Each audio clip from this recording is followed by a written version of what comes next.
February the 15th, 2017. Guys, excuse the cold. We've had such extreme weather going from short pants one day to coats the next here in the on the Gulf Coast that it's finally caught up with me. But I want to talk about something because very seldom do you see massive advances in the understanding of science and technology of our planet. But one of those has happened. And they're saying a massive lake of molten carbon the size of Mexico was discovered under the U.S. and it could cause climate chaos. Situated under the western United States, 270 miles or 350 kilometers beneath the Earth's surface, and it's a layer of melting carbon covering 700,000 square miles. The upper mantle could contain up to 100 trillion metric tons of melting carbon, and its discovery challenges what researchers have assumed about how much carbon is trapped inside the planet.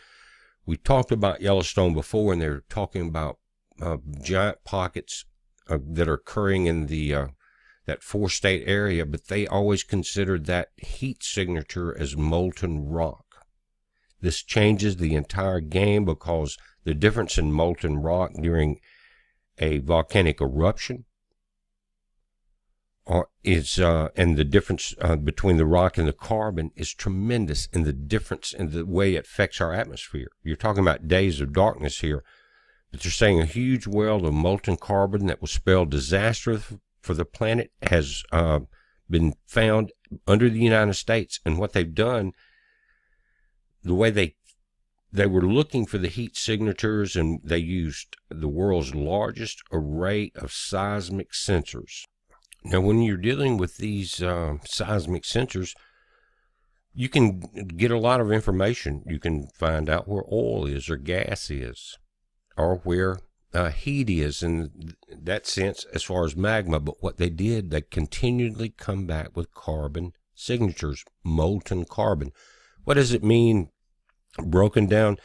If you have a volcanic eruption in Yellowstone or anywhere in the northeast, Mount St. Helens, Shasta, any of those guys, instead of just a basic volcanic eruption as far as molten rock, you have carbon. You have the darkening of the skies. You have so much carbon that it can cause a nuclear winter. But they're talking about it being deep, but I'm going to show you some information after I go through this about what I think is happening, and it's not nearly as deep as what many people would incur, because this molten carbon reservoir is 350 kilometers beneath the Earth's surface, which is not that deep, 217 miles. But it's a vast buried deposit. Molten carbon produces carbon dioxide and other gases. As a result of this study, published in Earth and Planetary Science Letter, scientists now believe the amount of CO2 in the Earth's upper mantle may be up to 100 trillion metric tons. Now, what they were saying back just a couple of years ago, that the people on Earth were releasing 10 billion metric tons of CO2 in the air. Compare that to 100 trillion metric tons. And how will it be released? Through this subduction zones, and we're seeing it in that area, the Cascadia subduction zone, guys. That area off the shore of California, Washington, up through Oregon into Canada, it's about 700 miles, is pushing under the North American plate. It says that 30 to 40% of the total subducted carbon will go back into the atmosphere. The rest of it remains in the mantle. And so this is telling us that over millions of years, this has happened before. But 30 to 40% will go into the atmosphere. You're talking about 30 trillion metric tons if we have an event in Cascadia. Now let's quickly look at the the sun from our planet's perspective, the Solar Dynamics Observatory. The deep blue lines you see before this camera blacks out is what's called a coronal hole. Many of you realize that.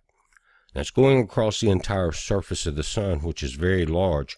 A lot of times we've seen these go from the northern to the southern hemisphere, but what we're seeing here, because the coronal hole will allow the solar wind stream to double from what you're seeing at about 300 to probably 600 to 700, but it says a stream of solar wind is heading for Earth, due to arrive later today, February the 15th, or tomorrow, February the 16th.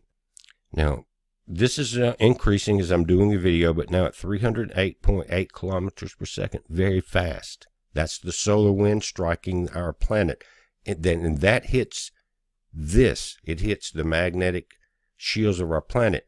Notice the incoming areas called the field-aligned currents and the Peterson currents. They feed into the core of the Earth. That's why CERN was built where it was at, and that's why we're seeing the heating of the Earth's core, the inner and outer mantles, the magma subduction zone, and that's why we're seeing the effects that we're seeing now. Remember the last few quakes that were down over 650 kilometers? But that's a very simplified version. If you look at the models, these magnetic field lines are interlaced through the entire planet, guys. Again, that was a very simplified diagram. Now, here is the area. Scientists uncovered a huge reservoir of molten carbon situated under the western U.S., 270 miles or 350 kilometers beneath the Earth's surface. Look where it extends to in the area, guys, from Albuquerque over into Texas, Arizona, Las Vegas, Nevada, California, Oregon, Seattle, all through Yellowstone. And it has a hot spot as far as not the heat, but the amount. But 350 kilometers, guys, is shallow. 217 miles roughly. And we've been seeing quakes at twice that depth almost. Again, Yellowstone hot spot. And for the last few years, we've been seeing them report this as magma, but it's not. Look at your depth of the Earth's core. 650 kilometers is your lower mantle. Then you get into 650 and plus, and then 400, you see this on the left, and above 400 is where we're dealing with. That's the shallow mantle. This is not in the molten core. This is not in the lower mantle.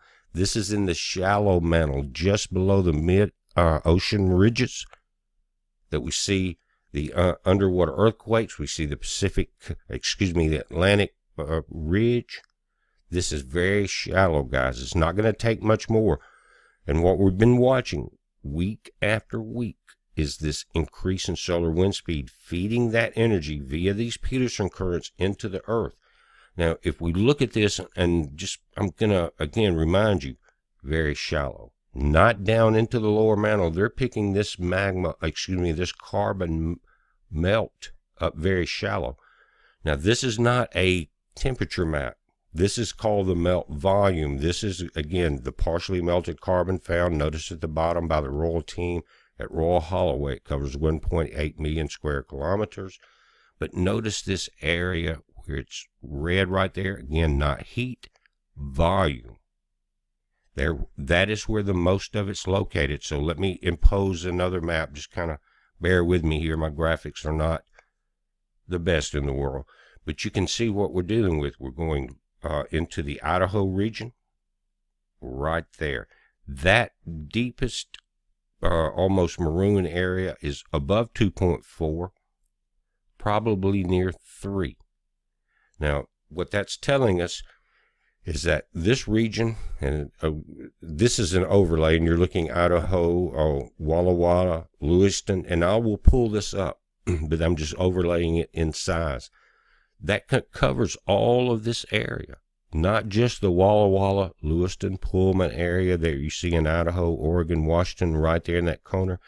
Remember, this went all the way down into New Mexico, Texas. So as we see this increase of solar wind heating the core of the Earth continue, and now we're seeing one stretch across the entire surface that's of the sun that's facing our planet. 24 days full rotation of the sun. So we've got 2 weeks possibly now of continuous solar wind stream.